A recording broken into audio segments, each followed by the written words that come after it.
Did your mama tell you to keep your nose clean? My mama did too, but I didn't really understand what she meant. But after hearing hundreds of stories of why executives release their employees, it's all pretty clear now. People lose their jobs at astronomical rates because of dirty noses. Here's how it works. The energy vampires still exist.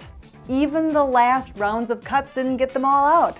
They're complaining, gossiping, playing passive-aggressive, "Oh, I'm so helpless, nobody told me" games. They're rolling their eyes and acting as if they work in adult daycare.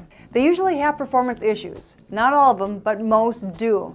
And so it's the racket they play to cover up for the fact that they're not meeting their goals. Who can hold them accountable when they have an audience for their mantra, which is, "Hey, what do you expect of me? I work for a jerk."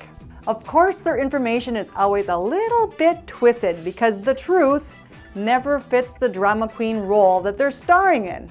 Unfortunately, if you think you're doing the right thing by lending that empathetic ear, you too could lose your job. The problem is that these complainers are like Ruffles potato chips. You can't have just one. You may have heard that expression that a little bit of wine in a barn of horse manure is not a problem, but a little bit of horse manure in a vat of wine is a big problem. These whiners need an audience.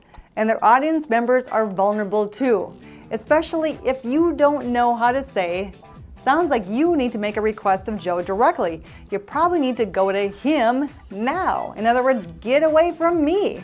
This is the year these folks might get their comeuppance, and you do not want to be associated. Game playing is never a single sport, and your boss will be looking to see who hits the ball back when she cleans the house of troublemaker. At every moment, you are either a solver of problems or you're creating problems. I've never seen a job description that said, "Looking for someone who can point out all problems to people who can't do anything about them and waste time incessantly while demotivating their team members with twisted untruths."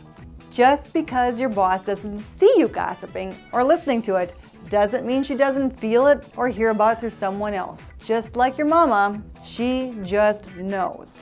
And when she gets enough evidence to deal with it, she will. If you have an opinion, share it with grace and kindness to the person who can do something about it. Backstabbing and talking about with those who can't do a thing about it without regard for solution could and probably eventually will get you fired.